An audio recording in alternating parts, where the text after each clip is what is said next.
Hello बच्चों।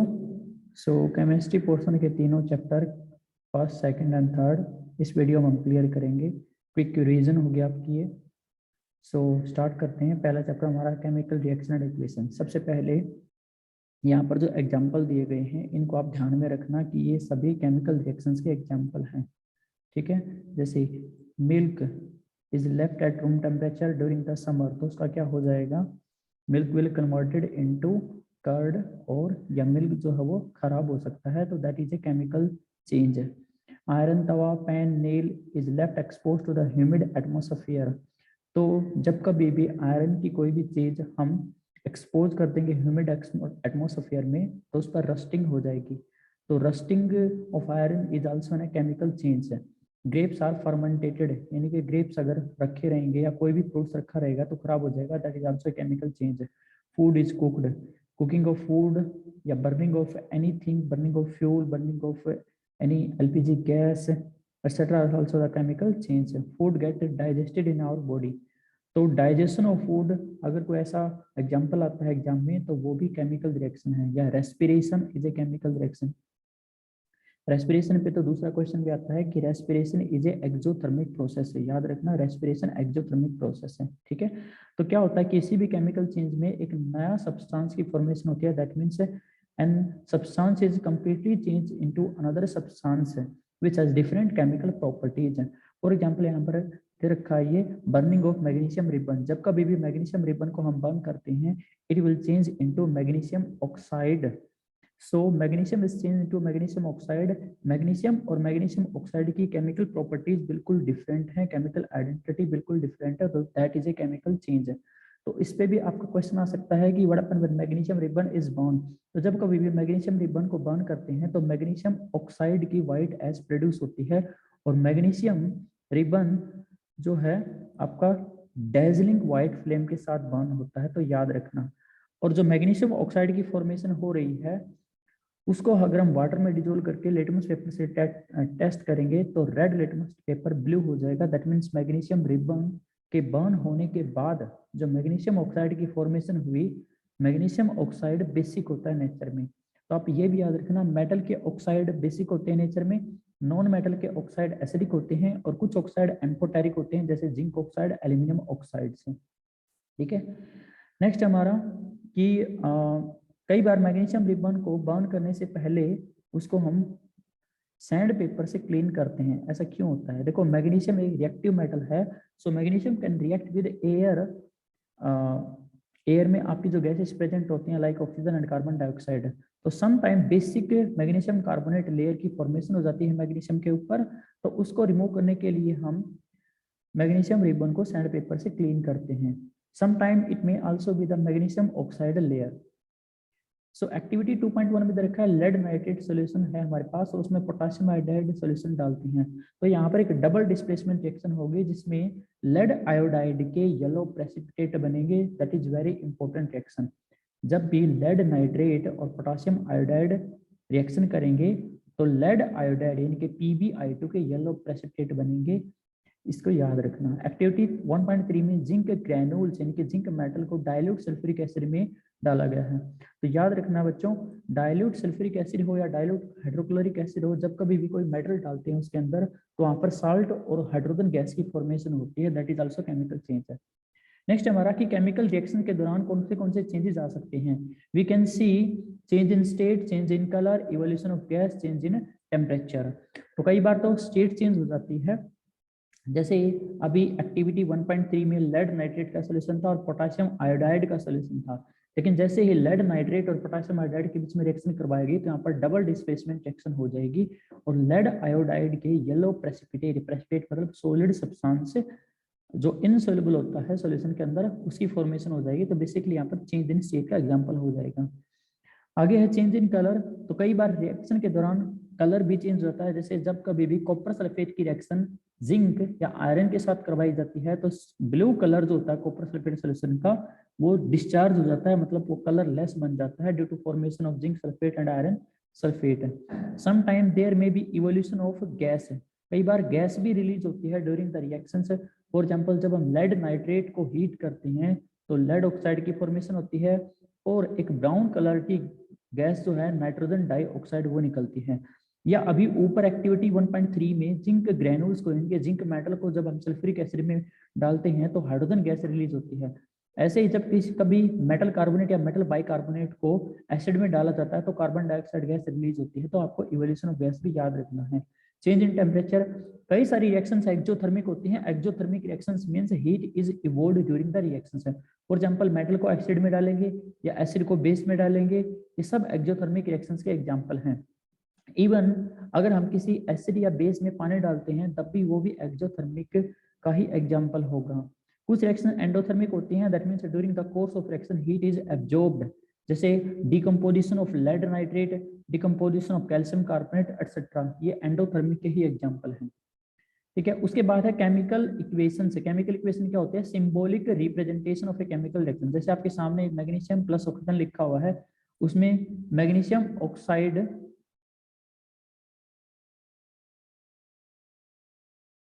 Yes magnesium oxide की formation होगी। मैग्नीशियम ऑक्साइड के बनने से क्या हो जाएगा, वहां पर केमिकल रिएक्शन हो जाएगी।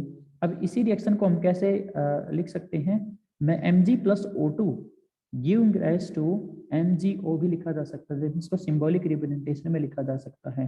तो ये उसकी सिंबॉलिक रिप्रेजेंटेशन होगी, Mg+O2 that will form the MgO। तो बेसिकली जब कभी हम केमिकल इक्वेशन लिखते हैं तो जो भी उसके अंदर एलिमेंट या कंपाउंड इन्वॉल्व है उनकी स्टेट भी मेंशन करनी होती है। सॉलिड के लिए S, लिक्विड के लिए L और गैसियस सब्सटेंस के लिए G। अगर कोई डाइल्यूट सॉल्यूशन तो DIL लिख देंगे, कंसंट्रेटेड है तो CON लिख देंगे। प्रेसिपिटेट के लिए सॉलिड लिख सकते हैं या फिर PPT लिख सकते हैं। गैस इवॉल्व हो रही है तो एरो अपवर्ड साइन में, अपवर्ड डायरेक्शन में हमें शो कर सकते हैं। फिर आगे है एक क्वेश्चन इंपॉर्टेंट होता है, why we balance chemical equation से। बैलेंस केमिकल इक्वेशन होती क्या है और उसको क्यों बैलेंस किया जाता है? तो देखो, बैलेंस केमिकल इक्वेशन का मतलब होता है कि total mass of reactant is equal to total mass of the product है। या अदर वर्ड में हम बोल सकते हैं कि the number of atom of each element remains the same before and after the chemical reaction. जब कभी भी कोई केमिकल प्रोसेस होता है तो उसमें नंबर ऑफ एटम सेम रहते हैं before the reaction and after the reaction, या हम बोल सकते हैं मास सेम रहेगा रिएक्टेंट का और प्रोडक्ट का। तो ये केमिकल इक्वेशन क्यों बैलेंस करते हैं? To obey the law of conservation of mass है। तो आपका बैलेंस केमिकल इक्वेशन का एग्जांपल आ सकता है, जैसे zinc plus SO4 gives ZnSO4 plus H2। तो ये रिएक्शन ऑलरेडी बैलेंस है। आगे जैसे एग्जांपल दे रखा है, आयरन वाटर के साथ रिएक्शन करवा रखी है। आयरन वाटर की स्टीम फॉर्म के साथ रिएक्शन करता है, याद रखना, ये भी इंपॉर्टेंट क्वेश्चन है। आयरन, एल्यूमिनियम और जिंक तीन ऐसे मेटल हैं जो स्टीम के साथ रिएक्शन करते हैं, कोल्ड वाटर और हॉट वाटर के साथ रिएक्शन नहीं करती हैं। तो वहां पर किसकी फॉर्मेशन होगी? Fe3O4। बच्चे यहाँ पर गलती करते हैं, Fe2O3 की फॉर्मेशन करते हैं, बट जब कभी भी आयरन वाटर के साथ रिएक्शन करता है तो Fe3O4 की फॉर्मेशन होती है और साथ में हाइड्रोजन गैस रिलीज होती है। आगे देखें, जैसे इस केमिकल इक्वेशन को बैलेंस करेंगे तो ये आपकी फाइनल रिजल्ट होगा, Fe प्लस में 4H2O, Fe3O4 plus H2। Actually आपको क्या करना है, जब कभी भी बैलेंस केमिकल इक्वेशन का एग्जांपल एग्जाम में आता है तो उनके कोफिशिएंट आपको पुट करके देखने हैं केमिकल रिएक्शन में, और फिर दोनों तरफ के नंबर ऑफ एटम्स को आपने देखना है कि दोनों तरफ से नंबर ऑफ एटम इक्वल हैं या अनइक्वल हैं। अगर इक्वल आ रहे हैं तो वो आपकी बैलेंस केमिकल इक्वेशन होगी। उसके बाद आपका कुछ केमिकल रिएक्शंस के वेरी इंपॉर्टेंट एग्जांपल हैं, जैसे फॉर एग्जांपल यहाँ पर ये हो गया अभी जो बताया था, Fe solid iron, H2O gaseous form में इनके स्टीम के साथ रिएक्शन करता है, और Fe3O4 सॉलिड की फॉर्मेशन होती है और 4 हाइड्रोजन गैस की फॉर्मेशन होती है। ठीक है, अगला एग्जांपल है कार्बन मोनोऑक्साइड गैस है प्लस हाइड्रोजन गैस है, 340 एटमॉस्फेयर। एटमॉस्फेयर का मतलब होता है प्रेशर है, प्रेशर की यूनिट है, और यहाँ पर अल्कोहल की फॉर्मेशन होती है जो कि लिक्विड फॉर्म में होता है। अगली रिएक्शन बहुत ही ज्यादा इंपॉर्टेंट है, 6CO2 यानी कि एक्वस फॉर्म में प्लांट्स के अंदर, and 6 water molecule liquid form में सनलाइट और क्लोरोफिल की प्रेजेंस में वहां पर ग्लूकोज की फॉर्मेशन होती है, और 6CO2 एक्वस और 6H2O लिक्विड फॉर्म में आपको मिलते हैं। तो बेसिकली ये जो रिएक्शन है ये फोटोसिंथेसिस की रिएक्शन है, जिसमें ग्लूकोज की फॉर्मेशन होती है, यानी कि how this show that how plants prepare their food. Okay, आगे आपके सामने कुछ क्वेश्चन लिखे हैं, why should a magnesium ribbon be clean before the burning in air. So basically magnesium reactive metal है, it can deposit a basic magnesium carbonate layer और इस surface से। To remove this layer we need to clean it. Second question है balance equation लिखनी है, तो आप इसमें H2 प्लस में Cl2 2HCl लिख सकते हैं। नेक्स्ट एक्शन में बी बैरियम क्लोराइड BaCl2 होता है, एल्यूमिनियम सल्फेट जो होता है Al2SO4 की थ्राइस होता है, और बैरियम सल्फेट BaSO4 और एल्यूमिनियम क्लोराइड जो होता है AlCl3 होता है, तो उसको आप बैलेंस कर सकते हैं।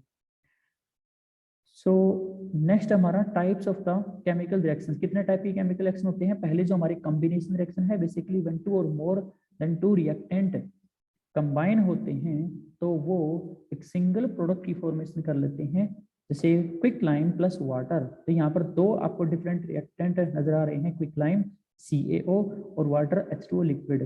तो वो सेलेक्ट लाइम यानी कि CaOH की ट्वाइस एक्वस की फॉर्मेशन होगी, तो दो रिएक्टेंट से एक सिंगल प्रोडक्ट ऑब्टेन हो रहा है, दैट मीन्स ये केमिकल रिएक्शन कैसी है?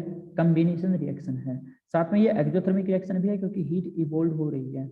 इसमें एक और क्वेश्चन आता है आपसे, क्विक लाइम का फॉर्मूला पूछ सकता है, that is CaO। Select lime का फॉर्मूला पूछ सकता है, जैसे CaOH की ट्वाइस कैल्शियम हाइड्रोक्साइड। तो ये बेसिकली जो रिएक्शन है आपकी,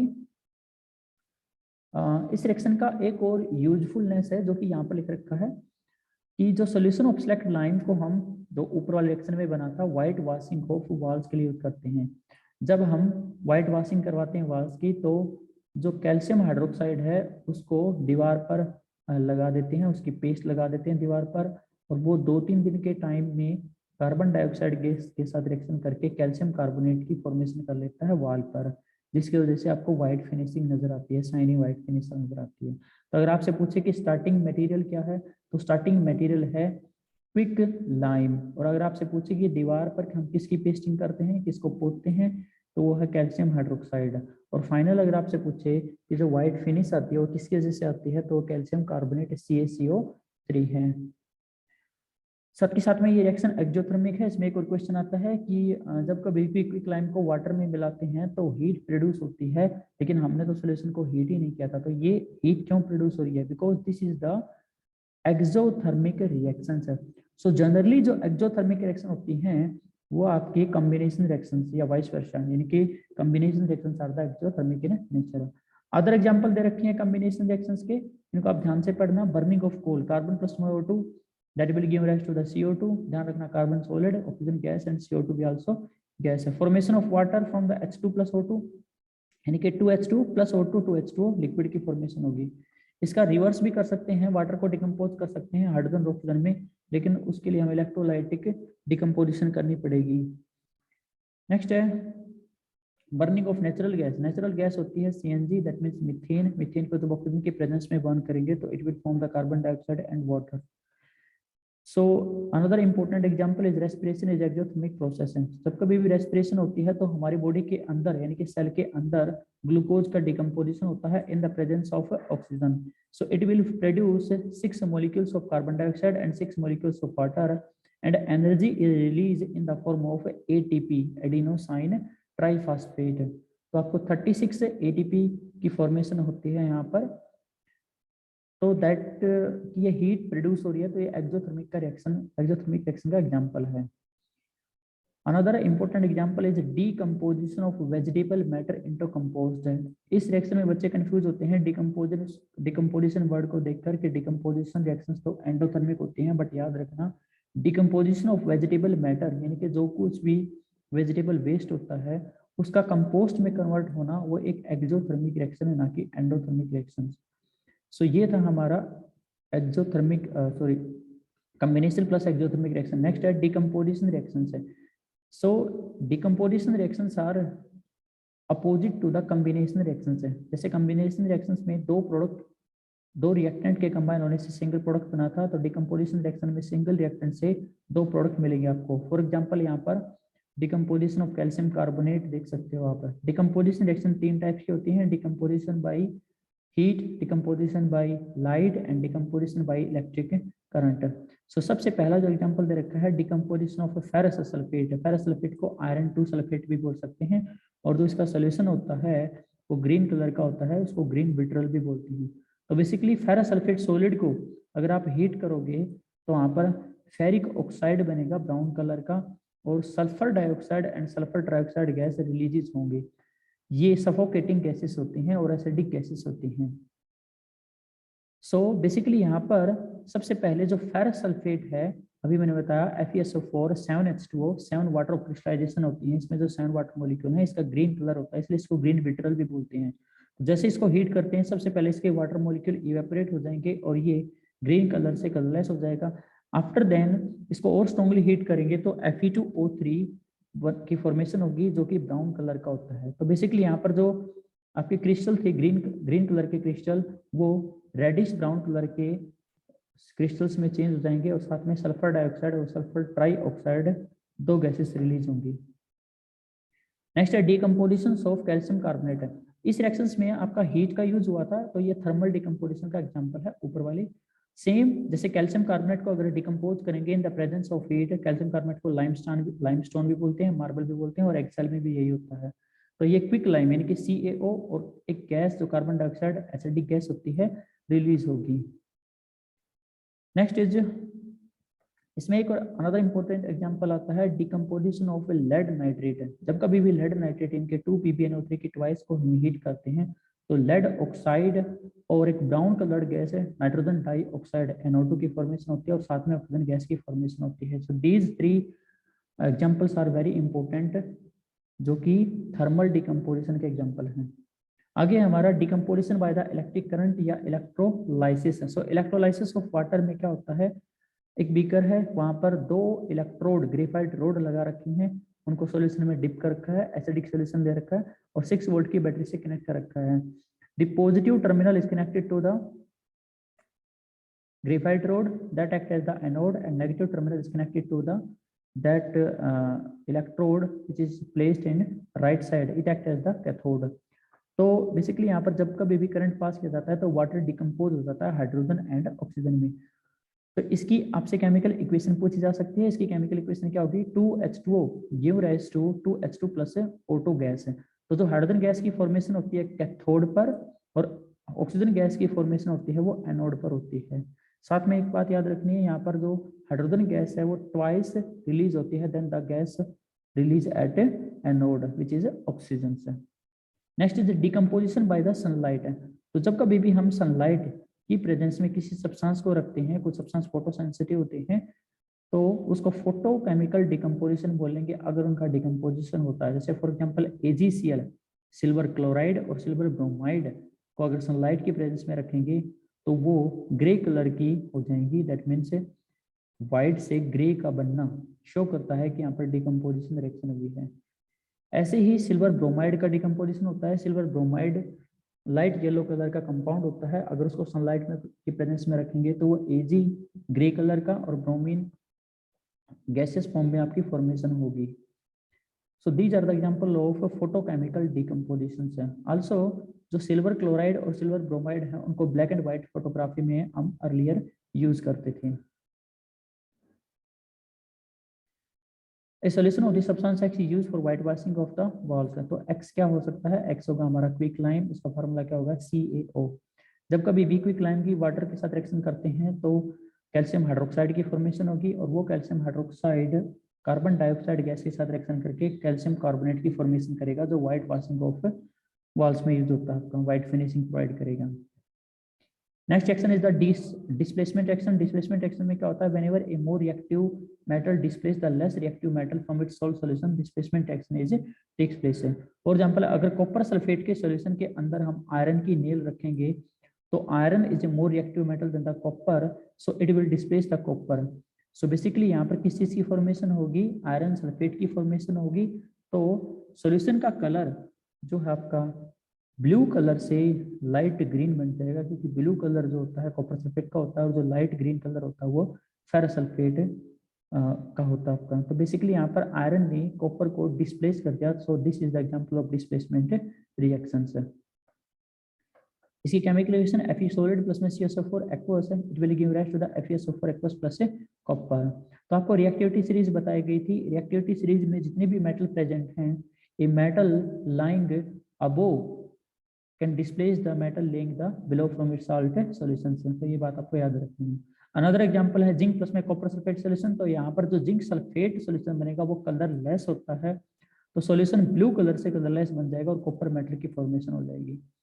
सिमिलरली लेड प्लस में कॉपर सल्फेट, कॉपर क्लोराइड का भी ब्लू कलर होता है और लेड क्लोराइड का येलो कलर होता है। तो यहाँ पर PbCl2 के आपका प्रेसिपिटेट बन जाए, सॉरी PbCl2 का एक्वस सॉल्यूशन बन जाएगा और जो ये ब्लू कलर से कलर चेंज हो जाएगा, डिस्चार्ज हो जाएगा। This is the example of the displacement action. Next is double displacement action. Double displacement action means exchange of ions takes place है। फॉर एग्जांपल बैरियम सल्फेट और sodium chloride को अगर हम डालेंगे तो यहाँ पर बैरियम के साथ जो सल्फेट था वो चला जाएगा सोडियम के साथ और सोडियम के साथ जो क्लोराइड था वो चला जाएगा बैरियम के साथ। तो बैरियम क्लोराइड के व्हाइट प्रेसिपिटेट की फॉर्मेशन, बैरियम सल्फेट के व्हाइट प्रेसिपिटेट की फॉर्मेशन होगी। तो अगर हम रिएक्शन करवाते हैं सोडियम सल्फेट एक्वस और बैरियम क्लोराइड एक्वस के साथ, तो जो क्लोराइड आयन है वो आपके सोडियम के साथ चले जाएंगे, NaCl आपको पता है वाटर में डिजोल्व होता है, और बैरियम के साथ सल्फेट चला जाएगा, BaSO4 के व्हाइट प्रेसिपिटेट की फॉर्मेशन होगी। तो बेसिकली आपको प्रेसिपिटेट का कलर भी याद रखना है, वहां पर पूछा जाता है एग्जाम में। तो बैरियम सल्फेट का जो कलर होता है व्हाइट होता है। और अगली रिएक्शंस में जैसे अगर हम रिएक्शन करवाएंगे lead iodide and potassium, just a second, अगर हम रिएक्शन करवाएंगे, एक्टिविटी आई थी ऊपर जो चैप्टर की शुरुआत में आई थी,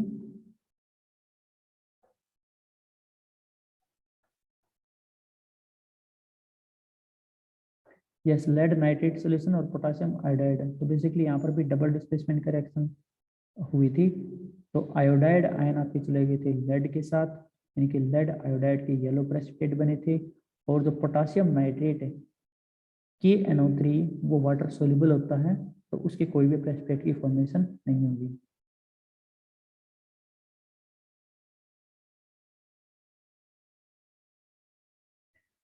Another important reactions are oxidations and reductions. So basically oxidation is the addition of oxygen or removal of hydrogen, and reduction is the addition of hydrogen and removal of oxygen. Both oxidation and reduction section take place simultaneously. So basically यहाँ पर example दे रखा है copper plus में O2। Copper एक brown colour की metal होती है, अगर उसे ऑक्सीजन के साथ रिएक्शन करवाएंगे तो CuO यानी कि ब्लैक कलर का क्यूप्रिक ऑक्साइड फॉर्मेशन होगा, कॉपर ऑक्साइड भी बोल सकते हैं उसको। और फर्दर अगर हम CuO की हाइड्रोजन के साथ रिएक्शन करवाते हैं तो Cu प्लस में H2 की फॉर्मेशन होगी। तो जो फर्स्ट रिएक्शन है उसमें कॉपर में ऑक्सीजन का एडिशन हो गया, तो this is the example of oxidation reactions है। तो यहाँ पर जो ऑक्सीडेशन हुआ है वो कॉपर का हुआ है। अगर कॉपर का ऑक्सीडेशन हुआ है तो रिडक्शन होगा इसके साइड में जो कुछ भी है, रिडक्शन हुआ ऑक्सीजन का। नेक्स्ट रिएक्शन में CuO के अंदर हमने H2 एडिशन करवाया है, तो यहाँ इस रिएक्शन में रिडक्शन हुआ है, addition of hydrogen is reduction, तो रिडक्शन होगा आपका CuO का। और अगर CuO का रिडक्शन हुआ तो ऑक्सीडेशन होगा H2 का। ऑक्सीडेशन और रिडक्शन या ऑक्सीडाइजिंग और रिड्यूसिंग एजेंट का आंसर बताते टाइम कभी भी हमें आंसर राइट साइड से नहीं करना है, हमेशा लेफ्ट साइड से करना है। जैसे पहले वाले एग्जांपल में कॉपर का तो ऑक्सीडेशन हुआ और ऑक्सीजन का क्या हुआ, रिडक्शन हुआ। इसी रिएक्शन में अगर आपसे पूछे कि ऑक्सीडाइजिंग एजेंट कौन है और रिड्यूसिंग एजेंट कौन है, सो बेसिकली जो ऑक्सीडेशन करवाता है दैट इज ऑक्सीडाइजिंग एजेंट, और जो रिडक्शन करवाता है वो आपका रिड्यूसिंग एजेंट होगा। तो जिस भी स्पीशीज का ऑक्सीडेशन हुआ है वो तो रिड्यूसिंग एजेंट होगा, और जिसका रिडक्शन हुआ है वो ऑक्सीडाइजिंग एजेंट होगा। इसमें आपको अपोजिट याद रखना है। जैसे फॉर एग्जांपल इस रिएक्शन में कॉपर का ऑक्सीडेशन हुआ था तो कॉपर रिड्यूसिंग एजेंट होगा।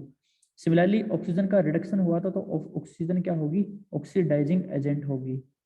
नीचे वाले रिएक्शन में CuO में हाइड्रोजन ऐड हो रही है, तो CuO का यानी कि कॉपर ऑक्साइड का रिडक्शन हुआ है तो it will be oxidising agent. Similarly H2 का क्या हुआ है, यहाँ पर ऑक्सीडेशन हुआ है तो it will B reducing agent. So CuO plus H2, तो ऑक्सीडेशन हुआ है H2 का H2O में और रिडक्शन हुआ है CuO का Cu के अंदर। कुछ और एग्जांपल मेंशन कर रखे हैं यहाँ पर, जैसे जिंक ऑक्साइड प्लस कार्बन। तो बेसिकली आप देख सकते हो जिंक ऑक्साइड के पास ऑक्सीजन थी और इधर लेफ्ट राइट साइड में देखोगे तो जिंक विदाउट ऑक्सीजन के है, तो यहाँ से removal of oxygen is known as reduction and addition of oxygen to carbon is known as oxidation. तो अगर आपसे पूछे रिडक्शन किसका हुआ तो जिंक ऑक्साइड का, और ऑक्सीडेशन पूछे तो वो कार्बन का होगा। और जिंक ऑक्साइड का रिडक्शन किस में हुआ है, जिंक में, और कार्बन का रिडक्शन जो हुआ ऑक्सीडेशन हुआ वो CO में होगा। रिड्यूसिंग और ऑक्सीडाइजिंग एजेंट की बात करें तो जिंक ऑक्साइड का रिडक्शन हुआ है तो ये ऑक्सीडाइजिंग एजेंट होगा, कार्बन का ऑक्सीडेशन हुआ है तो ये रिड्यूसिंग एजेंट होगा। अगले रिएक्शन में है MnO2 plus 4HCl, it will give MnCl2 plus 2H2O plus Cl2। तो बेसिकली आप देख सकते हो यहाँ पर MnO2 के पास ऑक्सीजन है और उधर क्लोरीन है, तो Mn के पास से ऑक्सीजन को रिमूव किया है तो MnO2 का होगा रिडक्शन और HCl का क्या होगा ऑक्सीडेशन। क्योंकि HCl का ऑक्सीडेशन हुआ है तो ये रिड्यूसिंग एजेंट है और MnO2 का रिडक्शन हुआ है तो ये ऑक्सीडाइजिंग एजेंट है। सो ये ऑक्सीडेशन और रिडक्शन आपके एग्जांपल थे। आगे का जो चैप्टर है कोरोजन और रेंसिडिटी, ये आउट ऑफ सिलेबस है। अब कुछ क्वेश्चंस लिख रखे हैं यहाँ पर। Why does the solutions copper sulphate solution changes when the iron nail is dipped in. जब भी हम आयरन नेल को कॉपर सल्फेट के सॉल्यूशन में डिप करते हैं तो basically displacement reaction takes place हो जाती है और यहाँ पर आयरन सल्फेट की फॉर्मेशन होगी जो ग्रीन कलर का होता है और कॉपर सल्फेट ब्लू कलर का होता है। तो बेसिकली सॉल्यूशन का कलर जो है ब्लू से ग्रीन में चेंज हो जाएगा। Give an example of double displacement action. तो यहाँ पर आपको दो डबल डिस्प्लेसमेंट के एग्जांपल बताए हैं। एक में तो जब कभी भी लेड नाइट्रेट को पोटेशियम आयोडाइड के सॉल्यूशन में डालते हैं तो लेड आयोडाइड के येलो प्रेसिपिटेट बनते हैं और पोटेशियम नाइट्रेट का एक्वा सॉल्यूशन बनता है। दूसरी एक्शन में आपको बताया गया था जब बैरियम क्लोराइड को सोडियम सल्फेट के अंदर डाला जाता है तो बैरियम सल्फेट के व्हाइट प्रेसिपिटेट बनेंगे और सोडियम क्लोराइड का एक्वा सॉल्यूशन बनेगा। अगला एग्जांपल है, इसमें ऑक्सीडाइज सब्सटेंस और रिड्यूस सब्सटेंस को पहचानना है। सो Na अकेला है और अगर हमने राइट साइड में देखा तो Na के पास ऑक्सीजन है तो addition of oxygen is the oxidation. तो Na का तो ऑक्सीडेशन हुआ, अगर Na का ऑक्सीडेशन हुआ तो O2 का क्या होगा रिडक्शन होगा। नेक्स्ट में भी CuO ऑक्सीजन के साथ है इधर लेफ्ट साइड में और Cu विदाउट ऑक्सीजन है राइट साइड में, तो इसका क्या हुआ removal of oxygen is reduction. और अगर हम हाइड्रोजन की बात करें तो इसका ऑक्सीडेशन हो जाएगा। सो बेसिकली ये आपका फर्स्ट चैप्टर था। अब moving on to second chapter.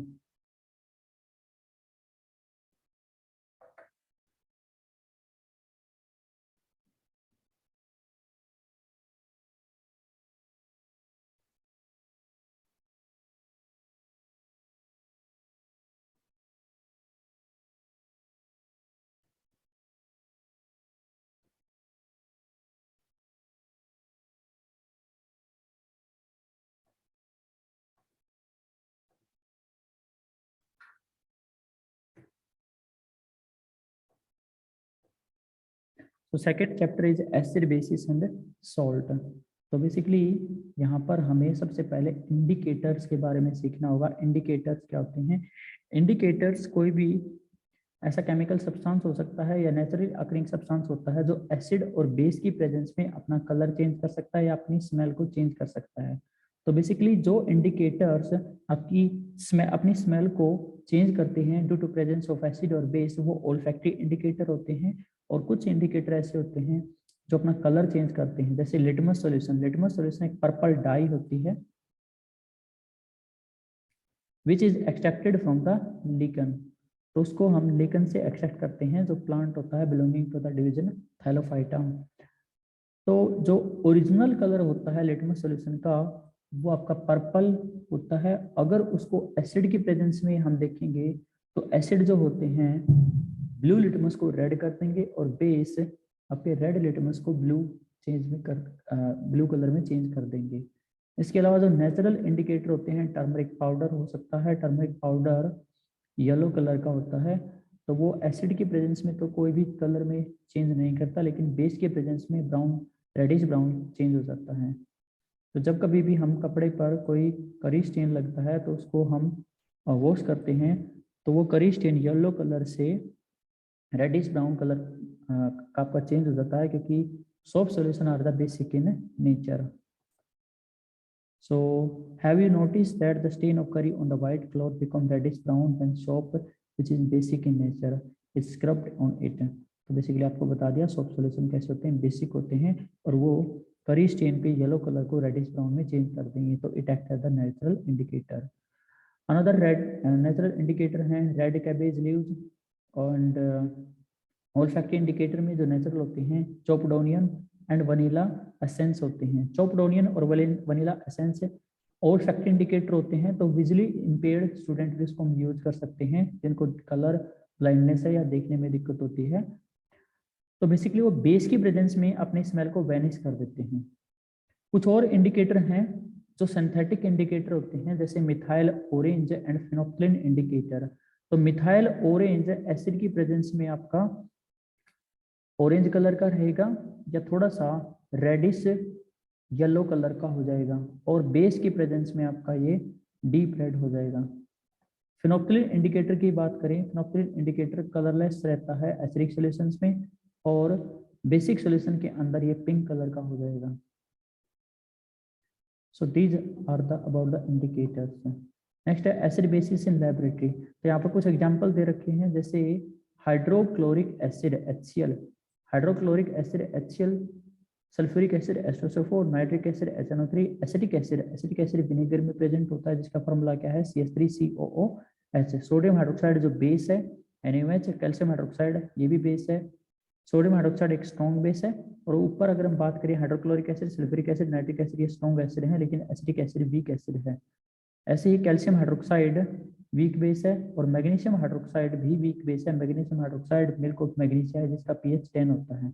Potassium hydroxide की बात करें तो वो स्ट्रॉन्ग बेस है, और अमोनियम हाइड्रोक्साइड की बात करें तो वो भी एक वीक बेस है। सो नेक्स्ट है हमारा, जैसे एक्टिविटी 2.3 के अंदर अगर हम देखें, आपको एक चीज और देखनी होगी, जब कभी भी कोई एसिड और बेस होता है, वो आप एसिडिक और बेसिक बिहेवियर अपना बेसिकली एक्वस सॉल्यूशन में शो करेगा। विदाउट एक्वस सॉल्यूशन आपका वो कलर चेंज नहीं करेगा। नेक्स्ट है जिंक ग्रैन्यूल्स को अगर डाइल्यूट सल्फ्यूरिक एसिड में डालेंगे और गैस को टेस्ट करेंगे बाय बर्निंग। बेसिकली पहले पिछले चैप्टर में बताया था, जब कोई भी मेटल डाइल्यूट एसिड के साथ रिएक्शन करते हैं तो साल्ट एंड हाइड्रोजन गैस की फॉर्मेशन होती है, और हाइड्रोजन गैस को अगर हम सोप सॉल्यूशन में से पास करेंगे तो हाइड्रोजन गैस के बबल की फॉर्मेशन होगी। अगर उसको बर्निंग कैंडल के पास लेकर जाओगे, it will burn with the pop sound. तो ये आपसे क्वेश्चन पूछा जा सकता है कि हाइड्रोजन गैस की टेस्टिंग कैसे करेंगे। हाइड्रोजन गैस के बबल्स को बर्निंग कैंडल के पास ले जाने से they will burst with the sound of pop. Next आपको बता दिया, एसिड जब कभी भी मेटल के साथ रिएक्शन करेगी, साल्ट और हाइड्रोजन गैस की फॉर्मेशन हो जाएगी। और अगर किसी मेटल की बेस के साथ रिएक्शन करवाएंगे तो एक ही रिएक्शन दे रखी है आपकी एनसीईआरटी में, तो बहुत ही इंपॉर्टेंट है। 2 NaOH प्लस में zinc solid, it will form the Na2ZnO2, that is sodium zincate, और hydrogen gas is also release there. अगर हम एल्यूमिनियम की रिएक्शन करवाते हैं NaOH के साथ तो सोडियम एल्यूमिनेट बनेगा, जिसका फॉर्मूला NaAlO2 होगा, और वहां पर भी हाइड्रोजन गैस रिलीज होगी। नेक्स्ट है मेटल कार्बोनेट और मेटल हाइड्रोजन कार्बोनेट के साथ एसिड कैसे रिएक्ट करते हैं। मेटल कार्बोनेट या मेटल बाइकार्बोनेट के साथ जब कभी भी कोई एसिड रिएक्शन करता है तो साल्ट वाटर और CO2 गैस की फॉर्मेशन होती है। Salt water and CO2 gas. For example Na2CO3 यानी कि sodium carbonate plus 2HCl, it will gives 2NaCl plus H2 plus CO2। ऐसे ही sodium bicarbonate that is baking soda कि HCl के साथ रिएक्शन करने पर NaCl plus H2 plus CO2 की फॉर्मेशन होगी। आगे लाइम वाटर है, that is basic in nature, और उसमें से एसिडिक CO2 गैस पास करवाएंगे लोअर क्वांटिटी में तो व्हाइट प्रेसिपिटेट बन जाएंगे। ये भी इंपॉर्टेंट क्वेश्चन होता है, जैसे क्विक लाइम में से यानी कि लाइम वाटर में या क्विक लाइम के सोल्यूशन में से CO2 गैस पास करवाने पर वो मिल्कीनेस अपीयर हो जाएगी। अगर हम CO2 गैस लिमिटेड अमाउंट में पास करवाते हैं और एक्सेस में पास करवाते हैं तो वहां पर मिल्कीनेस डिसअपियर हो जाएगी due to formation of calcium bicarbonate CaHCO3 की ट्वाइस, जो कि सोल्यूबल होता है वाटर में। नेक्स्ट है how do acid and bases react with each other. So जब कभी भी एसिड और बेस आपस में टकराते हैं तो सॉल्ट और वाटर की फॉर्मेशन होती है, बिकॉज एसिड और बेसिस एक दूसरे के अगेंस्ट वर्क करते हैं, यानी कि NaOH प्लस HCl, तो Na और Cl का तो साल्ट बनेगा और H और OH क्या बनेगी, वाटर की फॉर्मेशन होगी। तो बेस प्लस में एसिड या एसिड प्लस में बेस, साल्ट और वाटर की फॉर्मेशन होगी। Reaction of metallic oxide with acid, metallic oxide आपको पहले बताया था बेसिक होते हैं नेचर में, तो एसिड के साथ रिएक्शन करेंगे तो अगेन सॉल्ट और वाटर की फॉर्मेशन होगी। फिर है reaction of non metallic oxide with base, non metal के ऑक्साइड जैसे CO2, NO2, SO2, SO3, ये बेसिक होते हैं नेचर में, सॉरी एसिडिक होते हैं नेचर में, अगर बेस के साथ रिएक्शन करेंगे तो भी न्यूट्रलाइजेशन रिएक्शन होगी, सॉल्ट और वाटर की फॉर्मेशन होगी। Next question, why should curd and sour substances not to be kept in brass and copper vessels? Because brass और कॉपर ये मेटल्स हैं, ये रिएक्शन कर सकती हैं कर्ड के साथ और सोर सब्सटेंस के साथ। बेसिकली कर्ड और सोर सब्सटेंस के अंदर एसिड प्रेजेंट होता है, तो जब कभी मेटल एसिड के साथ रिएक्शन करेगी तो साल्ट की फॉर्मेशन होगी and that salt may be poisonous, it can harm your body. Which gas is usually liberated when acid react with metals? तो जब कभी भी एसिड मेटल के साथ रिएक्शन करता है तो हाइड्रोजन गैस की रिलीज होती है। Metal compound react with the dilute hydrochloric acid to produce the efficiency. तो यहाँ पर जब कभी भी कोई मेटल कंपाउंड ए यानी कि sodium carbonate and magnesium carbonate या कुछ भी कार्बोनेट या बाइकार्बोनेट रिएक्शन करता है एसिड के साथ, तो सॉल्ट वाटर और CO2 गैस प्रोड्यूस होती है, और CO2 गैस जो प्रोड्यूस होती है ब्रिस्क एफरवेसेंस के साथ प्रोड्यूस होती है, हिस के साउंड के साथ होती है। और अगर हम उस गैस को बर्निंग कैंडल के पास लेकर जाएंगे तो that will extinguish the candle, वो कैंडल को बुझा देगी। अनदर इंपॉर्टेंट टेस्ट है CO2 का कि CO2 गैस को लाइम वाटर में से पास करवाते हैं तो lime water becomes milky. Next is what do all acids and all basis have in common? सभी एसिड और सभी बेसिस में क्या चीज कॉमन होती है? देखो, जब कभी भी एसिड बेस के सॉल्यूशंस में से करंट पास करवाते हैं तो they can conduct the electricity through themselves. Means acidic solutions and basic solutions are good conductor of electricity. Acid और बेस में एक और चीज कॉमन होती है, दोनों के दोनों वाटर के अंदर आयंस की फॉर्मेशन करते हैं। सभी एसिड एक्वस सॉल्यूशंस के अंदर H पॉजिटिव यानी कि हाइड्रोजन पॉजिटिव या हाइड्रोनियम आयन H3O पॉजिटिव की फॉर्मेशन करते हैं, और सभी बेस सॉल्यूशन के अंदर OH नेगेटिव आयन की फॉर्मेशन करते हैं। जैसे acid contain the H positive ions है, कैटायन और एनायन क्या हो सकता है, जैसे Cl negative in HCl, nitrate ion in HNO3, sulphate ion SO4 negative in H2SO4, acetate ion in the acetic acid, vinegar वाला एसिड। सो बेसिकली सभी acid की यही पहचान होती है कि वो सॉल्यूशन के अंदर H positive aqueous ion produce करते हैं या H3O पॉजिटिव आयन प्रोड्यूस करते हैं। Similarly base OH negative ion produce करते हैं, जैसे sodium hydroxide OH negative Na positive देगा, कैल्शियम हाइड्रोक्साइड Ca2 पॉजिटिव देगा और 2 OH नेगेटिव देगा। What happened to the acid और base in the water solution? जब हम किसी एसिड को या बेस को वाटर के सॉल्यूशन में ऐड करते हैं तो more H positive ions and OH negative ions are produced and this reaction is the highly exothermic reactions। तो बेसिकली जो बीकर है या टेस्ट ट्यूब है वो गर्म हो जाएगी आपकी। तो जैसे फॉर एग्जांपल यहाँ पर dropper containing the calcium sulphate, अगर हम कैल्शियम सल्फेट को ड्रॉपर के अंदर डालेंगे और ऊपर से उसमें सोडियम क्लोराइड डालेंगे तो सोडियम क्लोराइड और सल्फ्यूरिक एसिड की फॉर्मेशन से सोडियम सल्फेट बनेगा और आपका सोडियम सल्फेट और HCl गैस बनेगी। HCl गैस एसिडिक होती है नेचर में, बट एसिडिक बिहेवियर तभी शो कर सकती है अगर उसको मॉइस्ट पेपर के पास लेकर जाएंगे। अगर उसको हम ड्राई लिटमस पेपर के पास लेके जाएंगे तो कलर चेंज नहीं होगा। एक बार क्वेश्चन आया था कैल्शियम क्लोराइड का फंक्शन पूछा था कि कैल्शियम क्लोराइड का फंक्शन क्या होता है। कैल्शियम क्लोराइड का फंक्शन होता है to absorb the moisture during the reaction. So basically HCl plus में H2O किस चीज की फॉर्मेशन होगी, हमेशा याद रखना। HCl प्लस में H2O को एक तो हाइड्रोनियम आयन बनेगा H3O पॉजिटिव और एक कैटायन एनायन बनेगा कॉरस्पॉन्डिंग, जैसे Cl है तो Cl negative. H positive plus में वाटर हाइड्रोनियम आयन की फॉर्मेशन होगी H3O पॉजिटिव की। NaOH को वाटर में डालेंगे तो Na पॉजिटिव एक्वस और OH नेगेटिव एक्वस की फॉर्मेशन होगी आपकी। पोटेशियम हाइड्रोक्साइड को डालेंगे तो पोटेशियम पॉजिटिव कैटायन बनेंगे और OH नेगेटिव आयनाइंस बनेंगे। मैग्नीशियम हाइड्रोक्साइड में Mg2 पॉजिटिव कैटायन और 2 OH नेगेटिव आयनाइंस की फॉर्मेशन होगी। और जो बेस वाटर सोल्यूबल होते हैं such bases are known as the alkali. कभी भी किसी एसिड और बेस को हम टच नहीं करना चाहिए, टेस्ट नहीं करना चाहिए। हालांकि एसिड का टेस्ट जो होता है सिट्रस होता है, दैट मीन्स खट्टा होता है, और जो बेस का टेस्ट होता है वो बीटर होता है।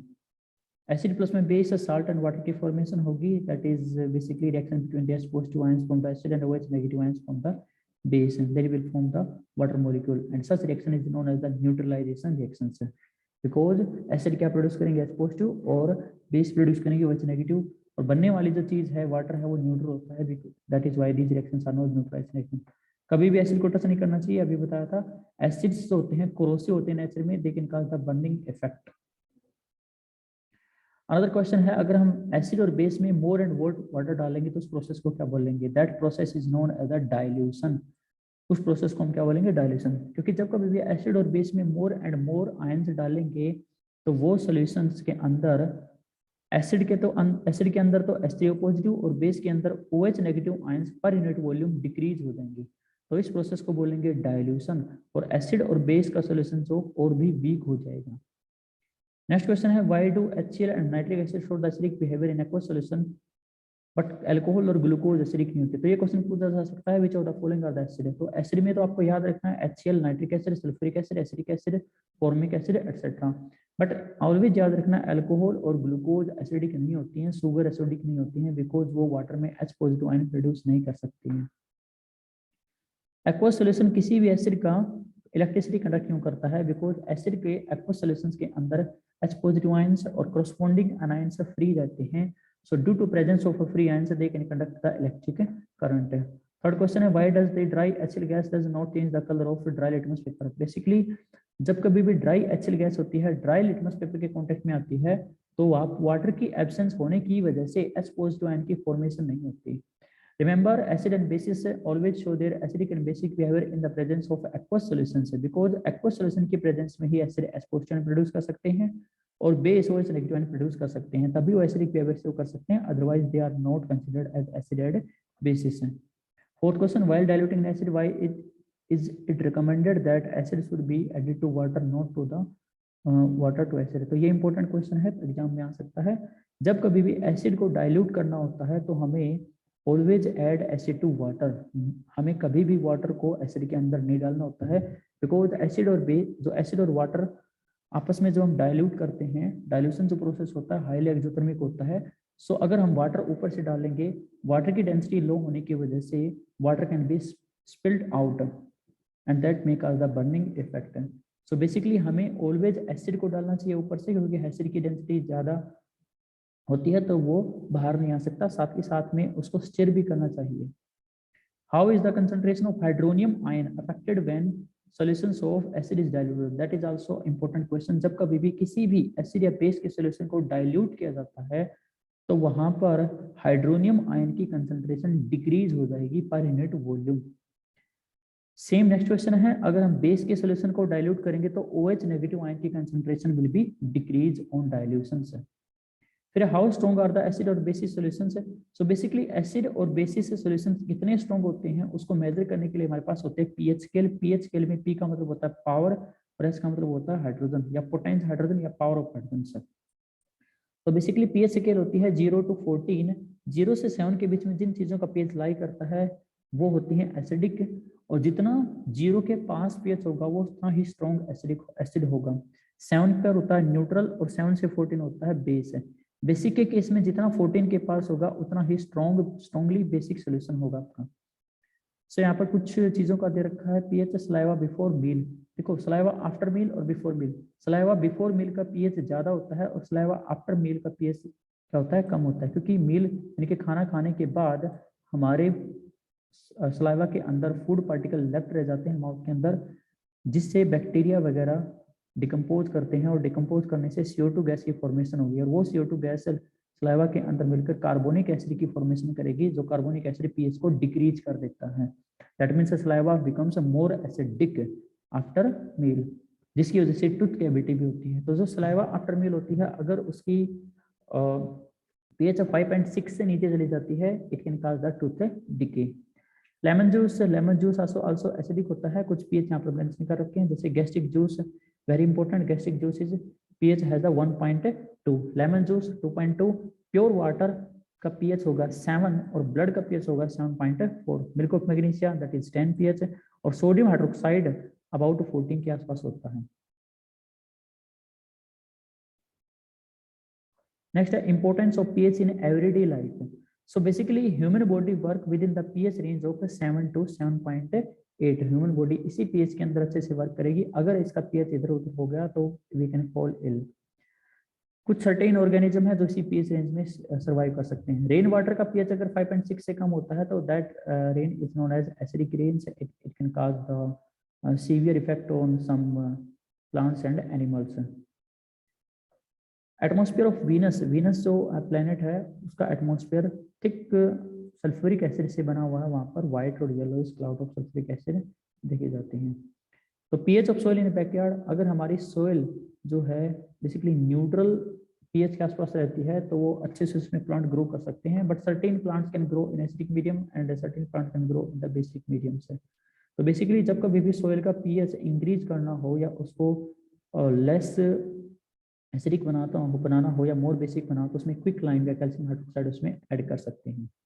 PH in our digestive system, हमारा डाइजेस्टिव सिस्टम जो डाइजेस्टिव सिस्टम होता है, स्टमक होता है, उसमें कंसंट्रेटेड हाइड्रोक्लोरिक एसिड प्रेजेंट रहता है जिसका पीएच 1.2 रहता है। It can help in the digestion of food. लेकिन कभी कभी ओवर रेटिंग की वजह से अगर एसिडिटी होती है तो पीएच काफ़ी कम हो जाता है, जिससे इरिटेशन होती है, एसिडिटी बोलते हैं उसको। तो उसको ट्रीट करने के लिए हम एंटा एसिड लेते हैं, और एक एंटा एसिड का नाम है मिर्कोट मैग्नीशिया, जिसका पीएच होता है 10। It is a mild base, mild means ये एक वीक बेस है।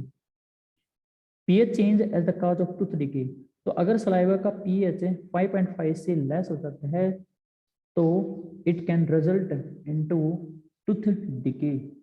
जो हमारा टूथ एनामल बना होता है वो कैल्शियम हाइड्रोक्सी एपेटाइट होता है, कैल्शियम हाइड्रोक्सी एपेटाइट है, जो कि कैल्शियम फॉस्फेट का फॉर्म होता है, ये हार्डेस्ट सब्सटेंस होता है। ये कैल्शियम हाइड्रोक्सी एपेटाइट हमारा बेसिक होता है नेचर में। तो बैक्टीरिया अगर हमारे माउथ में फूड डिग्रेडेशन करके, शुगर डिग्रेडेशन करके CO2 की फॉर्मेशन करते हैं, तो वहां पर कार्बोनिक एसिड की फॉर्मेशन होगी सलाइवा में, जो कि एसिडिक होती है। तो एसिडिटी से प्रिवेंट करने के लिए टूथपेस्ट हमें यूज करनी चाहिए। टूथपेस्ट बेसिक होते हैं नेचर में, they can neutralise the excess acid present in saliva. Self defence by the animals and plants through the chemical warfare, तो कुछ एनिमल्स अपने प्रोटेक्शन के लिए एसिड और बेसिस का यूज करते हैं, जैसे ant sting, honey bee, needle sting. इनके अंदर फॉर्मिक एसिड होता है जिसको मिथेनोइक एसिड भी बोलते हैं, एंड उसको हम ट्रीट करने के लिए we can apply the baking soda on the stung area, it will give some relief. Dock plant के अंदर बेस होता है। कुछ यहाँ पर सोर्सेज दे रखे हैं। विनेगर के अंदर acetic acid, orange citric acid, tamarind tartaric acid, tomato oxalic acid, sour milk curd lactic acid, lemon citric acid, and sting methanoic acid, और nettle sting methanoic acid. Methanoic acid is also known as the formic acid. Okay, we have the two solutions A and B. pH of solution is the 6 and pH of solution is the 8. अगर pH solution का 6 है तो वो acidic होगा, और acid क्या करते हैं, ब्लू लिटमस को रेड चेंज कर देते हैं।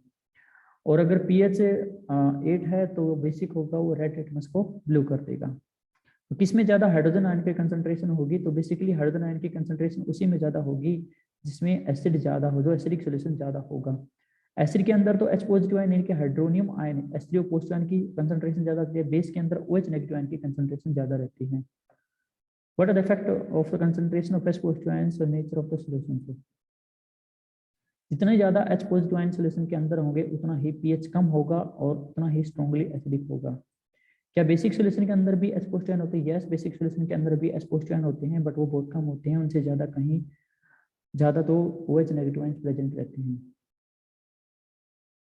अगर हमारी सोयल जो है एसिडिक है तो उसमें क्विक लाइम की हम ऐड कर सकते हैं, स्लैक लाइम ऐड कर सकते हैं। एक्सेस एसिड को क्या कर सकता है, न्यूट्रलाइज कर सकता है। More about the salt, family of salt में एक या साल्ट, दो या साल्ट से क्वेश्चन आ सकते हैं। जैसे पोटेशियम सल्फेट का formula K2SO4, sodium sulphate Na2SO4, calcium sulphate CSO4, magnesium sulphate MgSO4, copper sulphate CuSO4, sodium chloride NaCl, sodium nitrate NaNO3, calcium carbonate sodium carbonate Na2CO3, ammonium chloride NH4Cl.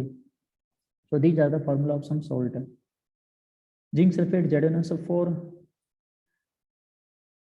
अब यहाँ पर सबसे पहला जो सॉल्ट होता है वो होता है हमारा सोडियम क्लोराइड, जो कि न्यूट्रल सॉल्ट होता है, and it is an important symbol in our struggle for the freedom. Mahatma Gandhi ji ने दांडी मार्च के दौरान सोडियम क्लोराइड की यानी कि NaCl की फॉर्मेशन की थी। कॉमन सॉल्ट इसी को बोलते हैं सोडियम क्लोराइड। रॉ मटेरियल होता है ये अनदर केमिकल को प्रिपेयर करने के लिए, जैसे calcium hydroxide, baking soda, washing soda, bleaching powder etcetera. Next है बेस हमारा सोडियम हाइड्रोक्साइड। सोडियम हाइड्रोक्साइड की formation is very important. Chlor alkali process होता है ये। क्लोर एल्कली प्रोसेस के अंदर हम एक्वस NaCl सोल्यूशन लेते हैं। Aqueous NaCl solution is known as brine. तो ये भी क्वेश्चन आता है, बट बरीन क्या होता है, एक्वस NaCl सोल्यूशन। तो उसमें से अगर हम इलेक्ट्रिक करंट पास करते हैं तो कैथोड पर हाइड्रोजन गैस की फॉर्मेशन होती है, एनोड पर क्लोरीन गैस की फॉर्मेशन होती है, और near cathode sodium hydroxide base की फॉर्मेशन होती है। क्योंकि इस रिएक्शन के अंदर एल्कली यानी कि सोडियम हाइड्रोक्साइड और क्लोरीन की फॉर्मेशन हुई है, इसलिए इस प्रोसेस को क्लोर एल्कली प्रोसेस बोलते हैं। यहाँ पर इंपॉर्टेंट पॉइंट नोट कर रखे हैं, जैसे क्लोरीन का कहाँ का प्रयोग होता है, वाटर ट्रीटमेंट में, स्विमिंग पूल्स को क्लीन करने के लिए, पीवीसी पॉलीविनाइल क्लोराइड पाइप्स बनाने के लिए, डिसइंफेक्टेंट सीएफसी, डिसइंफेक्टेंट क्या होता है, डिसइंफेक्टेंट का मतलब होता है to kills germs, to stop the growth of germs. Chlorofluorocarbon that is CFC उसकी फॉर्मेशन के लिए, और पेस्टिसाइड जो पेस्ट कंट्रोल के लिए क्लोरीन गैस का हम यूज कर सकते हैं।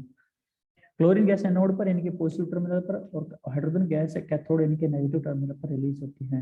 हाइड्रोजन गैस का use as a fuel in rocket, margarine यानी कि conversion of vanaspati oil into vegetable oils into vanaspati ghee, and ammonia for the fertilisers.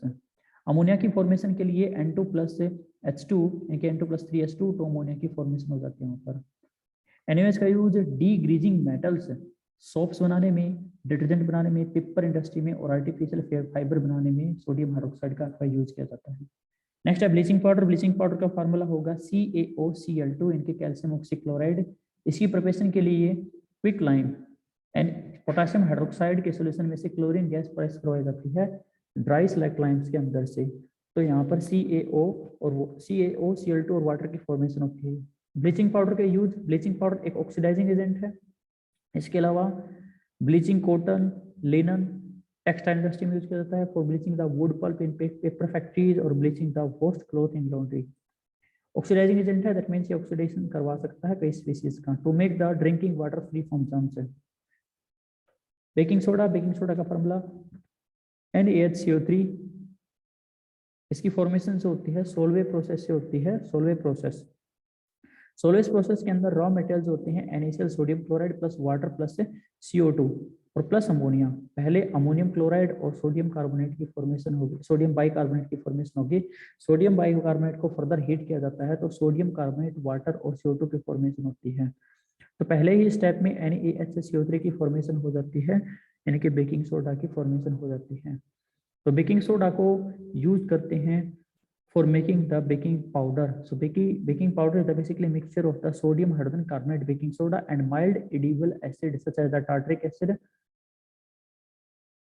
and oxalic acid भी हम यूज कर सकते हैं। तो बट बेसिकली टार्टरिक एसिड हम ज्यादा यूज करते हैं।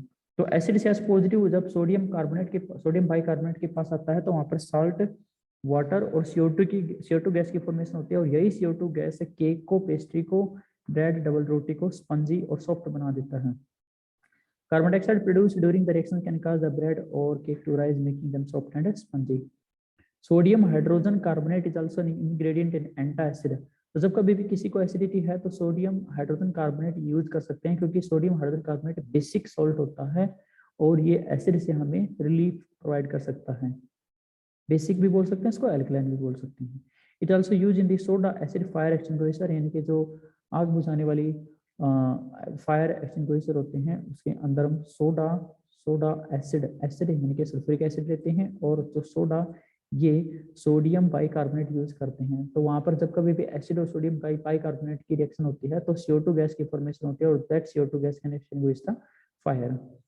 अनदर है वाशिंग सोडा। वाशिंग सोडा का फॉर्मूला होता है Na2CO3 10H2O। इसमें 10 वाटर ऑफ क्रिस्टलाइजेशन होते हैं, और अगर बेसिंग सोडा में देखें तो एक भी वाटर ऑफ क्रिस्टलाइजेशन नहीं होता है। वॉशिंग सोडा की भी प्रिपरेशन सोलवे प्रोसेस होती है। सोलवे प्रोसेस में फर्स्ट स्टेप यहीं से लेंगे, NaCl plus H2 plus CO2 plus NH3 ammonium chloride और बेकिंग सोडा यानी कि NaHCO3। अब NaHCO3 को जब हीट करेंगे, हीट करने पर Na2CO3 की फॉर्मेशन होगी, और Na2CO3 में अगर हम वाटर ऐड करेंगे तो it will become Na2CO3 10H2O। Basic salt की फॉर्मेशन होगी यहाँ पर वॉशिंग सोडा। वॉशिंग सोडा में जो 10 वाटर मॉलिक्यूल है वो क्या सिग्निफाई कर रहे हैं, दे signified that it has 10 water of crystallizations, it is not really dry. Uses of washing soda: sodium carbonate washing soda is used in the glass and soap and paper industry, also used in manufacture of the sodium compounds such as the borax. Sodium carbonate can be used as a cleaning agent for the domestic purpose and also for removing the permanent hardness. Support point is very important. जो hard water होता है, hard water कभी भी leather नहीं form करता है soap के साथ, यानी कि झाग नहीं बनाता सोप के साथ, तो वो हार्डनेस को शो करता है। हार्डनेस दो तरह की होती है, एक टेम्परेरी हार्डनेस और परमानेंट हार्डनेस। टेम्परेरी हार्डनेस जो होती है सोडियम, कैल्शियम और मैग्नीशियम के बाइकार्बोनेट की वजह से होती है, जिसको हीटिंग से ही हम, बॉइलिंग से ही दूर कर सकते हैं। बट परमानेंट हार्डनेस के अंदर कैल्शियम और मैग्नीशियम के क्लोराइड और सल्फेट होते हैं जो बॉइलिंग से जिसको हम दूर नहीं कर सकते, तो उसको बेसिकली रिमूव करने के लिए हम बेकिंग सोडा वॉशिंग सोडा का यूज करते हैं, not baking soda, washing soda. Are the salts really dry, crystals of the salt really dry. तो देखो कई सारे जो सॉल्ट होते हैं वो सच में ड्राई नहीं होते हैं, उनके अंदर वाटर क्रिस्टलाइजेशन होती है, that means fix number of water molecule attach रहते हैं। जैसे यहाँ पर ब्लू बिटरल की बात करें तो कॉपर सल्फेट 5H2, यहाँ पर 5 वाटर मॉलिक्यूल हैं। सोडियम कार्बोनेट के अंदर 10 वाटर मॉलिक्यूल हैं, तो ये वेट है। ऐसे कैल्शियम सल्फेट 2H2 यानी कि जिप्सम के अंदर भी 2 वाटर क्रिस्टलाइजेशन है। प्लास्टर ऑफ पेरिस की बात करें तो वहाँ पर हेमीहाइड्रेट है, यानी कि हाफ वाटर मॉलिक्यूल अटैच है।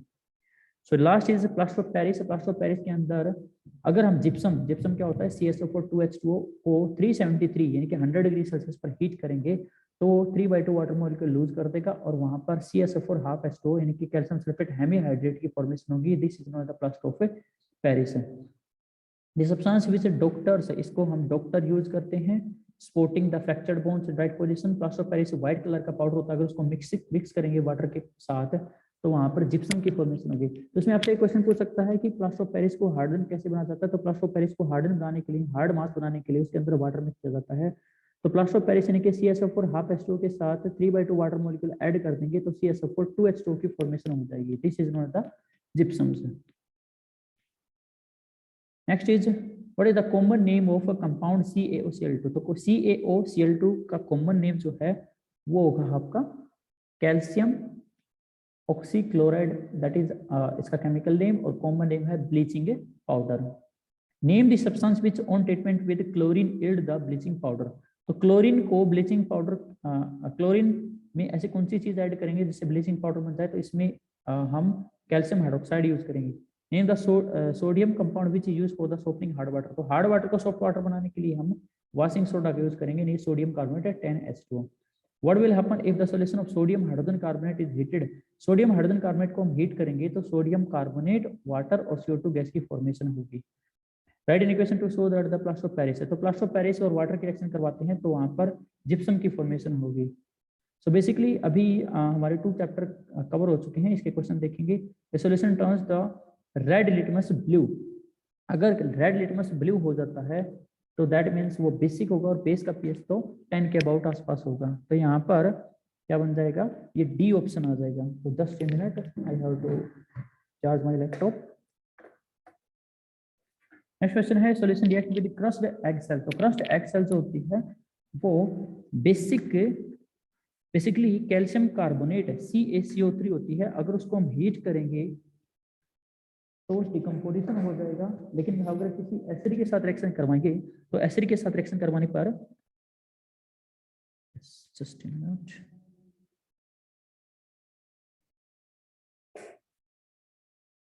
yes, solution react with the crust egg cells to give the gas that burns with lime water turn milky।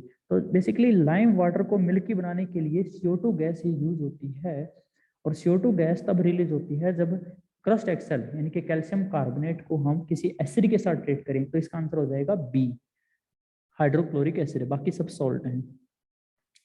10 ml अगर हम सोल्यूशन ऑफ NaOH ऐड करें और उसके बाद उसमें 20 ml सेम NaOH सोल्यूशन डालें तो अमाउंट ऑफ HCl क्या प्रोड्यूस होगी। 10 ml of solution of NaOH is found to be completely neutralized by the 8 ml of give the HCl. If 20 ml of the same solution of NaOH, then amount of HCl required to neutralize it। देखो 10 ml NaOH solution को अगर 8 ml HCl solution neutralise करता है तो 20 को obviously double amount का करेगा। 10 को कर रहा था 8, 20 को कितना करेगा 16 ml। Which one of the following types of reactions is used for treating the indigestion? Indigestion का मतलब होता है एसिडिटी को ट्रीट करने के लिए हम क्या कौन सी मेडिसिन यूज करेंगे इंडाइजेशन एसिडिटी को ट्रीट करने के लिए। तो एसिडिटी होती है तो एंटा एसिड, इनके मिल्क ऑफ मैग्नीशिया लेना पड़ता है, तो सी ऑप्शन आ जाएगा एंटा एसिड्स। ठीक है, right the one word equations. One word equation, तो वन वर्ड इक्वेशन आप लिख सकते हो डाइल्यूट सल्फ्यूरिक एसिड इनके dilute H2SO4 react with zinc granules Zn के साथ रिएक्शन करेगा तो ये क्या बन जाएगा ZnSO4 and hydrogen gas release है। Dilute hydrochloric acid plus magnesium repellent. Dilute hydrochloric acid is the 2HCl plus Mg. It will give rise to the MgCl2 plus H2. Dilute sulfuric acid react with aluminum powder. So dilute sulfuric acid in 3H2SO4 plus aluminum. ये क्या बन जाएगा, Al2SO4 की 3 और hydrogen gas release हो जाएगी। Dilute hydrochloric acid मतलब dilute HCl plus iron feeling से तो FeCl3 प्लस H2 गैस की फॉर्मेशन होगी। FeCl2 प्लस H2 गैस की फॉर्मेशन होगी डी पार्ट में, नॉट FeCl3। 6 क्वेश्चन है, compounds such as alcohol and glucose also contain the hydrogen but are not categorised as acid. तो पहले भी आपको ये बताया गया है कि कौन से कंपाउंड एसिड होते हैं, वही कंपाउंड एसिड कहलाते हैं जिसमें H पॉजिटिव आयन फॉर्म कर सकते हैं। अदरवाइज ऐसे कंपाउंड जो वाटर में H पॉजिटिव आयन नहीं दे सकते वो एसिड और बेस नहीं हो सकते। Why does distilled water not conduct electricity? Distil water के अंदर free H positive ion present नहीं रहते हैं, so due to absence of free H positive ions वो एसिडिटी भी नहीं शो कर सकते और इलेक्ट्रिसिटी भी कंडक्ट नहीं कर सकते। देखो डिस्टिल वाटर को almost pure form of water माना जाता है, उसके अंदर कोई भी आयंस फ्री नहीं होते हैं। बट रेन वाटर के अंदर कुछ एसिड भी प्रेजेंट हो सकते हैं, लाइक नाइट्रिक एसिड और सल्फ्यूरिक एसिड, या कुछ इम्प्योरिटीज भी प्रेजेंट हो सकती हैं जो कि उसको गुड कंडक्टर बना देती हैं। 8th question, why do not acid so the acidic behaviour in absence of water, क्योंकि एब्सेंस ऑफ वाटर में वो H पॉजिटिव आयन की फॉर्मेशन नहीं कर सकते हैं। तो सॉल्यूशन ABCD दे रखे हैं, इनके पीएच दे रखे हैं, विच सॉल्यूशन इज स्ट्रांगली, देखो न्यूट्रल सॉल्यूशन वही होगा जिसका पीएच 7 होगा, तो पीएच 7 वाला neutral solution. Strongly alkaline, strongly alkaline का मतलब होता है स्ट्रांगली बेसिक है, जिसका जितना ज्यादा पीएच होगा वो स्ट्रांगली अल्कलाइन होगा, इनके पीएच 11 वाला। स्ट्रांगली एसिडिक वो होगा जिसका पीएच बहुत कम होगा, पीएच 1 वाला।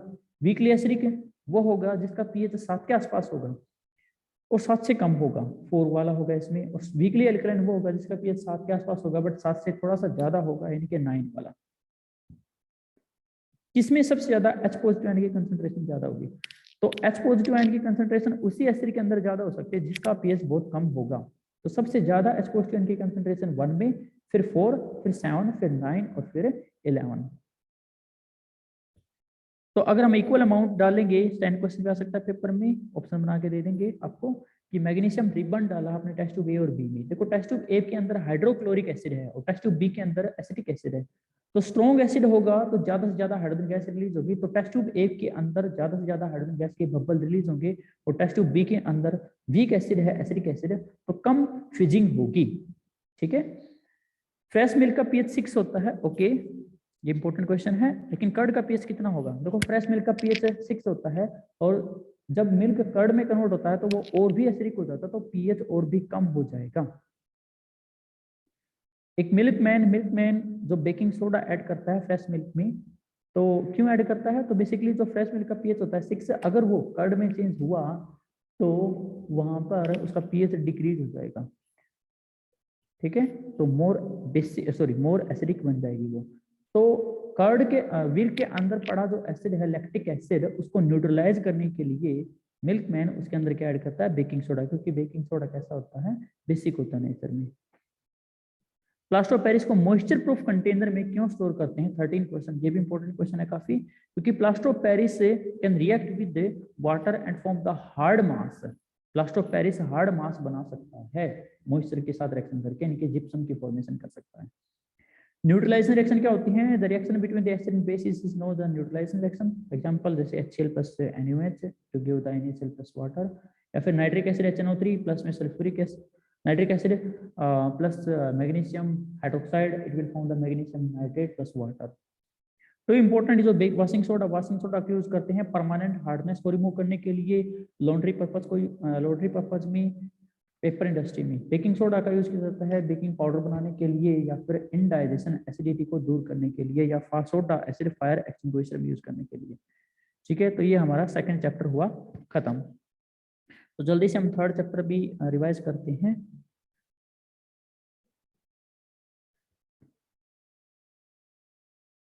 यस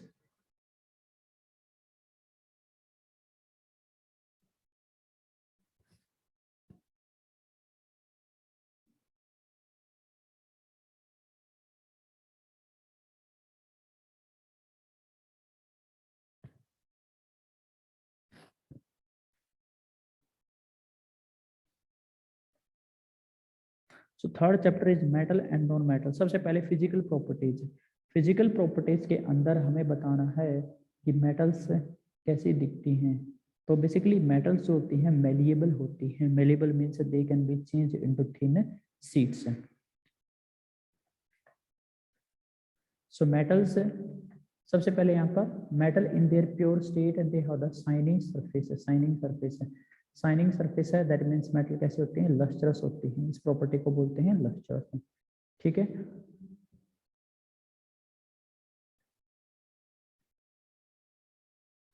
नेक्स्ट है metals are malleable in nature. Malleables means metal can be beaten into sheets. Metal can be beaten into, इसमें क्वेश्चन आ सकता है कि when metals are beaten into sheets, ये कौन सी प्रॉपर्टी होती है, कौन सी प्रॉपर्टी शो करते हैं, तो उसको बोलेंगे malleability. So another question is that metals can be drawn into thin wires। आप यहाँ से पढ़ सकते हैं metal can be drawn into thin wires। this property is known as the ductility। Okay, तो यहाँ पर जो गोल्ड होता है वो मोस्ट डक्टाइल मेटल होता है। 1 ग्राम गोल्ड से ऑलमोस्ट 2 किलोमीटर लॉन्ग वायर हम बना सकते हैं। सो नॉन मेटल ना तो डक्टाइल होती हैं, ना मेलिएबल होती हैं, ना लस्ट्रस होती हैं। और अगर हम एक्सेप्शन की बात करें तो नॉन मेटल के अंदर कौन सी नॉन मेटल लस्ट्रस होती है, तो आयोडीन वॉयलेट कलर की लस्टर होती है, साथ ही साथ में गोल्ड भी लस्टर होता है। इसके अलावा मेटल होते हैं good conductor of electric current और गुड कंडक्टर ऑफ हीट, यानी कि हीट और करंट मेटल में से पास हो सकता है। अगर गुड कंडक्टर नॉन मेटल में पूछें तो ग्रेफाइट होती है। ग्रेफाइट नॉन मेटल होते हुए भी गुड कंडक्टर ऑफ इलेक्ट्रिसिटी होती है।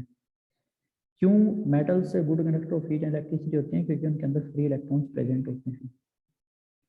इसके अलावा मेटल का हाई मेल्टिंग पॉइंट होता है, हाई मेल्टिंग पॉइंट और हाई बॉइलिंग पॉइंट होता है। जो बेस्ट कंडक्टर ऑफ हीट है वो सिल्वर है और वो कॉपर है। मरकरी और lead poor conductor of heat होते हैं, ये आपको याद रखना, मरकरी एंड लेड। तो ये क्वेश्चन आपसे पूछ सकता है यहाँ से। बेस्ट कंडक्टर में तो सिल्वर और कॉपर, और पुअर में मरकरी और लेड। मेटल के ऊपर कोटिंग होती है पॉलीविनाइल क्लोराइड की। क्यों होती है, क्योंकि ये जो आपका रबर या प्लास्टिक टाइप का मटेरियल है जो इलेक्ट्रिसिटी को कंडक्ट नहीं कर सकता, लेकिन मेटल के अंदर से इलेक्ट्रिसिटी कंडक्ट होती है। अगर हमारी विदाउट पीवीसी कोटिंग होगी तो इलेक्ट्रिक शॉक लग सकता है हमें। इसके अलावा मेटल को जब हम स्ट्राइक करते हैं हार्ड सरफेस, मेटल की हार्ड सरफेस को स्ट्राइक करते हैं तो रिंगिंग साउंड प्रोड्यूस करती है। तो रिंगिंग साउंड जो प्रोड्यूस करते हैं उसको बोलते हैं सोनोरस। ठीक है,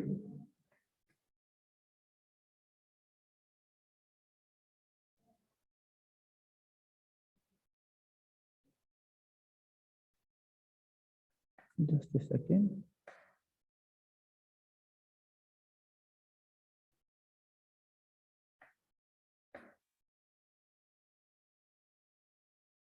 यस,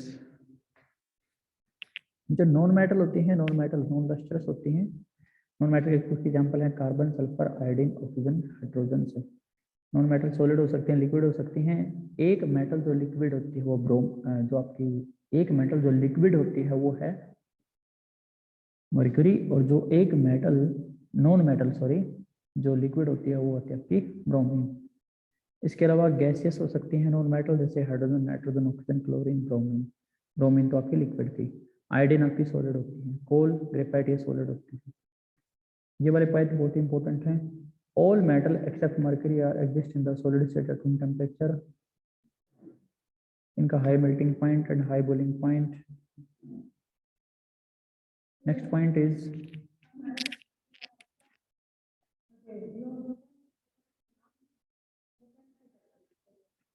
इसके अलावा आपके पास एग्जांपल हैं गैलियम और सीजियम। गैलियम और सीजियम ऐसी मेटल्स हैं जो जिनका लो मेल्टिंग पॉइंट होने की वजह से they can melt on your palm. Iodine is a non metal but it is the lustrous. ये आपको पहले ही बता दिया था, आयोडीन नॉन मेटल है बट वो लस्ट्रस होती है।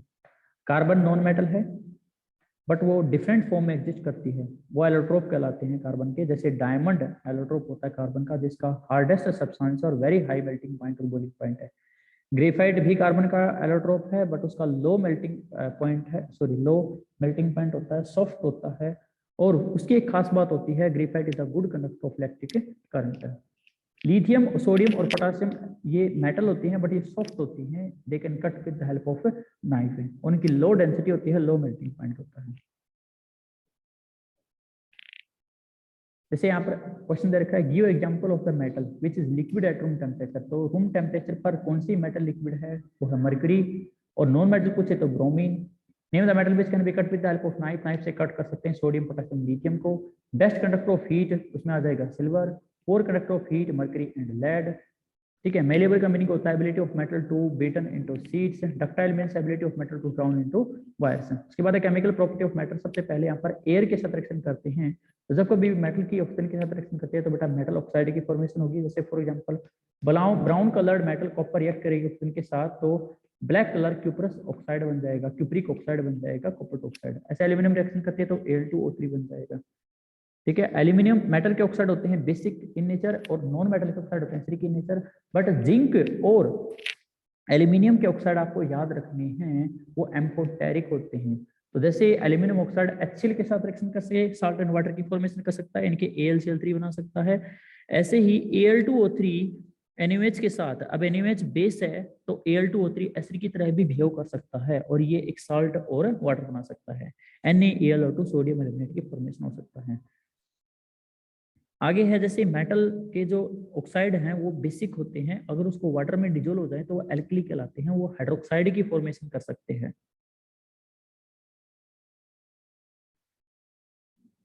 नेक्स्ट है सोडियम पोटेशियम। ये ऐसी मेटल होती हैं जो ओपन एयर में अगर हम रखेंगे तो एयर के साथ विग्रोसली रिएक्शन करते हैं, they can catch the fire. तो उनको प्रोटेक्ट करने के लिए, एक्सीडेंटल फायर प्रोटेक्ट करने के लिए उनको हम कैरोसिन ऑयल में स्टोर करते हैं। ऑर्डिनरी टेम्परेचर पर सरफेस ऑफ मेटल जैसे magnesium, zinc, aluminium, lead, magnesium, aluminium, zinc and lead, ये थिक ऑक्साइड लेयर की डिपॉजिट हो जाएगी इनके ऊपर और वो क्रोजन से, फर्दर ऑक्सीडेशन से प्रिवेंट कर सकते हैं। ठीक है। आयरन वैसे बर्न नहीं होता है, लेकिन आयरन फीलिंग्स जो होती हैं, आयरन फीलिंग्स होती हैं वो अगर हम आग के ऊपर स्प्रिंकल करेंगे they will burn vigorously. Copper burn नहीं होता है, लेकिन हॉट मेटल ब्लैक कलर की लेयर उस पर डिपॉजिट होती है। सिल्वर और गोल्ड किसी भी कीमत पर ऑक्सीजन के साथ रिएक्शन बेसिकली नहीं करते हैं नॉर्मल कंडीशन के अंदर। एनोडाइजिंग क्या होता है? एनोडाइजिंग एक प्रोसेस होता है जिसमें थिक ऑक्साइड की लेयर मेटल के ऊपर डिपॉजिट करी जाती है, उसको नाइट्रिक एसिड के सॉल्यूशन में डुबोकर और इलेक्ट्रोलाइसिस करके उसका। ठीक है। आगे है बेटा when metal react with water. जब कोई मेटल वाटर के साथ रिएक्शन करती है तो वहां पर मेटल ऑक्साइड और मेटल हाइड्रोक्साइड की फॉर्मेशन हो सकती है और साथ में हाइड्रोजन गैस रिलीज होती है। फॉर एग्जांपल कुछ मेटल वाटर के साथ रिएक्शन करते हैं तो मेटल ऑक्साइड और हाइड्रोजन गैस है, और अगर वो मेटल ऑक्साइड वाटर सोल्यूबल हुआ तो मेटल हाइड्रोक्साइड की फॉर्मेशन होगी, हाइड्रोजन गैस बन सकते हैं। जैसे सोडियम और पोटेशियम के बेटा ऑक्साइड जो होते हैं वाटर सोल्यूबल होते हैं, तो उसको सीधा 2 पोटेशियम प्लस में 2 वाटर, 2 पोटेशियम हाइड्रोक्साइड और हाइड्रोजन गैस रिलीज होगी और highly exothermic gases, highly exothermic reactions होती हैं ये। ठीक है। इसमें इंपॉर्टेंट चीज ये है कि सोडियम और पोटेशियम और कैल्शियम कोल्ड वाटर के साथ रिएक्शन करती हैं, कोल्ड वाटर के साथ, और साथ में ये मेटल की सरफेस पर भी फ्लोट करती हैं क्योंकि bubbles of hydrogen gas formed stick to the surface of metal. जो बबल होते हैं मेटल की सरफेस पर स्टिक हो जाएंगे जिसको लाइटर बना देंगे। मैग्नीशियम कोल्ड वाटर के साथ रिएक्शन नहीं करता है, याद रखना। मैग्नीशियम किसके साथ रिएक्शन करता है? हॉट वाटर के साथ। मैंगो यानी कि मांगे राम जो हॉट वाटर के साथ नहाना पसंद करेगा। ठीक है। और जो आपको ट्रिक बताई थी जी यानी कि जिंक, आयरन, एल्यूमिनियम, वो हॉट वाटर के साथ भी नहीं रिएक्शन करती, वो केवल स्टीम के साथ रिएक्शन करती हैं और वो हाइड्रोक्साइड नहीं ऑक्साइड तक ही सीमित रहते हैं। जैसे एल्यूमिनियम प्लस में वाटर Al2O3 बन जाएगा, आयरन प्लस से वाटर वो Fe3O4 बन जाएगा। ठीक है। आगे है लेड, कॉपर, गोल्ड, सिल्वर, वो वाटर के साथ रिएक्शन नहीं करते हैं। अगला है नेक्स्ट कि मेटल एसिड के साथ रिएक्शन करते हैं तो क्या होता है, आपको बता देता है। मेटल एसिड के साथ रिएक्शन करेंगे तो साल्ट और हाइड्रोजन गैस की फॉर्मेशन होगी, लेकिन इनमें से एक नाइट्रिक एसिड ऐसा है जो स्ट्रॉन्ग ऑक्सीडाइजिंग एजेंट है, वहां पर हाइड्रोजन गैस ना रिलीज होकर वाटर बनेगा और साथ में ऑक्साइड बनेंगे N2O, NO, NO2। लेकिन मैग्नीशियम और मैग्नीज, ये वेरी इंपॉर्टेंट है, याद रखना। जब कभी भी कोई भी एसिड वाटर के साथ, सॉरी एसिड मेटल के साथ रिएक्शन करता है तो साल्ट एंड हाइड्रोजन गैस बनती है। बट नाइट्रिक एसिड के केस में हाइड्रोजन गैस ऑक्सीडाइज हो जाती है तो बनेगा वाटर, H2 ना बन के H2O बनेगा। साथ में नाइट्रिक एसिड खुद रिड्यूस हो जाएगा N2O या NO या NO2 में। फिर भी दो ऐसी मेटल हैं मैग्नीशियम और मैग्नीज, इनके Mg एंड Mn, जो वेरी डाइल्यूट नाइट्रिक एसिड के साथ कौन सी गैस रिलीज करती हैं? H2। ऑर्डर ऑफ रिएक्टिविटी देखें तो ये हम ऑर्डर ऑफ रिएक्टिविटी देख सकते हैं रिएक्टिविटी सीरीज के अकॉर्डिंग, तो अभी बता देंगे। अब जो सिल्वर नोबल मेटल होती है, सिल्वर गोल्ड प्लेटिनम, वो एसिड के साथ, वाटर के साथ, ऑक्सीजन के साथ रिएक्शन नहीं करती हैं। लेकिन एक एसिड ऐसा है, दो एसिड का मिक्सचर है एक्वा रिजिया। एक्वा रिजिया को रॉयल वाटर भी बोलते हैं, यानी कि इसमें 3 पार्ट तो हाइड्रोक्लोरिक एसिड और 1 part concentrated nitric acid. Concentrated hydrochloric acid और कंसंट्रेटेड नाइट्रिक एसिड को हम ट्रीट करेंगे तो ये एक्वा रिजिया होगा। ये गोल्ड और प्लेटिनम को भी डिजोल्व कर लेता है। ये वेरी कोरोसिव होता है, बहुत ही खतरनाक होता है। मतलब इसमें स्किन पे अगर गिरा तो ये बर्निंग इफेक्ट करेगा, मेटल को भी डिजोल्व कर सकता है। कोरोसिव बोलेंगे इसको, फ्यूमिंग लिक्विड होता है, ठीक है। फिर how do metal react with solution of other metal salt, तो यहाँ पर डिस्प्लेसमेंट एक्शन हो जाएगी। डिस्प्लेसमेंट एक्शन आपको पहले चैप्टर में पढ़ाई थी। जबकि किसी मेटल ए किसी salt solution of metal B के साथ रिएक्शन करेगा तो सॉल्ट सॉल्यूशन ए का बन जाएगा और मेटल बी बन जाएगी। जैसे कॉपर सल्फेट की रिएक्शन करवाएंगे आयरन के साथ तो आयरन सल्फेट बन जाएगा और कॉपर अलग से हो जाएगा। Reactivity series very very very important, आपको याद करनी है। तो आपको याद करने का तरीका बता रखा है। केदारनाथ के माली ने आलू जरा फीका सा पकाया है, copper mercury save gold platinum. तो इसमें आपसे मोस्ट एक्टिव पूछे तो पोटेशियम और लीस्ट एक्टिव पूछे तो गोल्ड या प्लेटिनम आप बता सकते हो। याद रखना रिएक्टिविटी सीरीज में ऊपर वाली मेटल नीचे वाली मेटल के साथ सॉल्यूशन के साथ डिस्प्लेसमेंट एक्शन शो कर सकती है। इसमें एक और चीज याद रखनी है, कौन सी मेटल एसिड के साथ रिएक्शन करके हाइड्रोजन गैस देगी। तो जो हाइड्रोजन से नीचे लाई करती हैं वो हाइड्रोजन गैस रिलीज नहीं करती हैं एसिड के साथ रिएक्शन करके। ऊपर वाली मेटल जो है एसिड के साथ रिएक्शन करके क्या प्रोड्यूस कर सकते हैं, हाइड्रोजन गैस से रिलीज कर सकती हैं, ठीक है। तो सोडियम मेटल को केरोसिन ऑयल में क्यों रखा जाता है, तो आपको पता होना चाहिए sodium is a very reactive metal, so to protect it from the accidental fire it is placed into kerosene oil. X reaction लिखनी है, रिएक्शन आपको बार बार बता दी गई है ये, ठीक है। थर्ड क्वेश्चन बहुत इंपॉर्टेंट है, इसमें आपको बताना है कि कौन सबसे ज्यादा रिएक्टिव है, कौन क्या है। तो देखो जिसमें सबसे ज्यादा डिस्प्लेसमेंट एक्शन दी है वो होगा सबसे ज्यादा रिएक्टिव, ठीक है। तो पहले तो हम जो सॉल्ट सॉल्यूशन है उनमें देख लेंगे सबसे ज्यादा रिएक्टिव कौन है। Iron, copper, zinc, silver. तो जिंक सबसे ज्यादा रिएक्टिव है।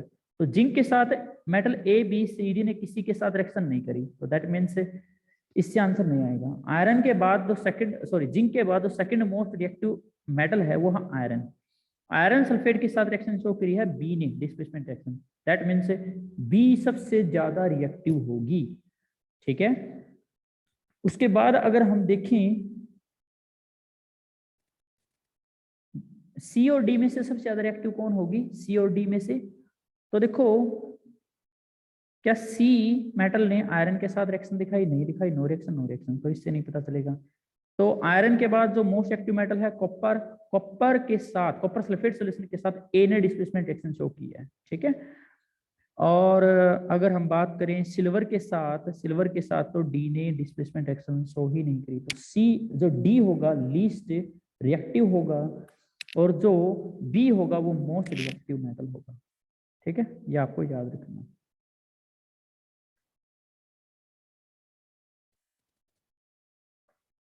डाइल्यूट हाइड्रोक्लोरिक एसिड को मेटल के साथ रिएक्शन करेंगे तो ऑब्वियसली हाइड्रोजन गैस रिलीज होगी। फोर्थ क्वेश्चन में जिंक को आयरन सल्फेट सॉल्यूशन के साथ रिएक्शन करेंगे तो डिस्प्लेसमेंट रिएक्शन हो जाएगी।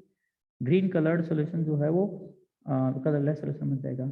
मेटल और नॉन मेटल एक दूसरे के साथ कैसे रिएक्शन करती हैं, तो आपको याद रखना है जब कभी भी मेटल नॉन मेटल की रिएक्शन होती है साल्ट की फॉर्मेशन होती है। मेटल इलेक्ट्रॉन लूज करती हैं, डोनेट करती हैं, और नॉन मेटल इलेक्ट्रॉन गेन कर लेती हैं, और इसलिए मेटल पर पॉजिटिव चार्ज, नॉन मेटल पर नेगेटिव चार्ज, और उसी पॉजिटिव और नेगेटिव की इंटरेक्शन को हम क्या बोलते हैं, आयनिक बॉन्ड बोलते हैं, ठीक है। जैसे यहाँ पर सोडियम ने इलेक्ट्रॉन लूज कर दिया, अपना ऑक्टेट कंप्लीट कर लिया, लूज करने के बाद क्लोरीन ने अपना इलेक्ट्रॉन एक्सेप्ट कर लिया, उसने भी ऑक्टेट कंप्लीट कर लिया। तो Na और Cl के बीच में जो कंपाउंड बना है Na पॉजिटिव और Cl नेगेटिव के बीच में इलेक्ट्रोस्टैटिक फोर्स ऑफ अट्रैक्शन, वो एक आयनिक कंपाउंड होगा। आयनिक कंपाउंड के आपको इंपॉर्टेंट प्रॉपर्टीज पढ़ के जानी है। प्रॉपर्टीज क्या होती हैं, सबसे पहले आयनिक कंपाउंड का हाई मेल्टिंग पॉइंट और हाई बॉइलिंग पॉइंट होता है, ठीक है। ऐसे ही आयनिक कंपाउंड में एक आपका जो फिजिकल नेचर में तो बता दिया, आयनिक कंपाउंड सॉलिड होते हैं क्योंकि इनके बीच में स्ट्रॉन्ग फोर्सेस ऑफ अट्रैक्शन होते हैं, आयनिक बॉन्ड होते हैं। आयनिक कंपाउंड का दूसरा नाम क्या है, इलेक्ट्रोवैलेंट कंपाउंड भी बोलते हैं, और आयनिक बॉन्ड का जो नाम है इलेक्ट्रोवैलेंट बॉन्ड भी बोल सकते हैं। मेल्टिंग और बॉइलिंग पॉइंट आपको बता दिया, हाई होता है। सोलिबिलिटी, ये सोल्यूबल होते हैं वाटर में लेकिन इनसोल्यूबल होते हैं केरोसिन पेट्रोल ऑयल में। कंडक्शन ऑफ इलेक्ट्रिसिटी, याद रखना, बहुत इंपॉर्टेंट क्वेश्चन है ये। आयनिक कंपाउंड गुड कंडक्टर होते हैं इलेक्ट्रिसिटी के केवल और केवल मोल्टन स्टेट में और आपके एक्वस सॉल्यूशन में, बट ये आपके सॉलिड स्टेट में बैड कंडक्टर होते हैं।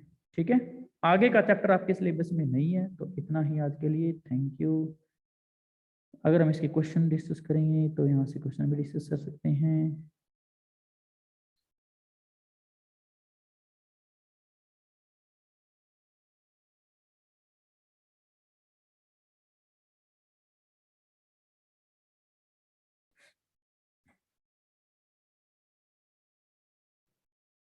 तो पहला question, which of the following pair will give the displacement action. तो यहाँ पर बेसिकली आपको देखना है a more reactive metal can displace the less reactive metal. पहले में NaCl, अगर salt solution more reactive metal का है तो कभी भी डिस्प्लेसमेंट एक्शन नहीं होगी। तो सोडियम ज्यादा रिएक्टिव है, उसका साल्ट है, तो डिस्प्लेसमेंट एक्शन नहीं होगी कॉपर से। ठीक है, MgCl2 सॉल्यूशन और एल्यूमिनियम, देखो यहाँ पर भी एल्यूमिनियम से ज्यादा रिएक्टिव तो Mg है और उसी का साल्ट है, तो यहाँ पर भी नहीं होगी। FeSO4 solution with silver nitrate, तो यहाँ पर भी नहीं हो सकती क्योंकि आयरन सिल्वर से ज्यादा रिएक्टिव है और रिएक्टिव मेटल का साल्ट नहीं होना चाहिए।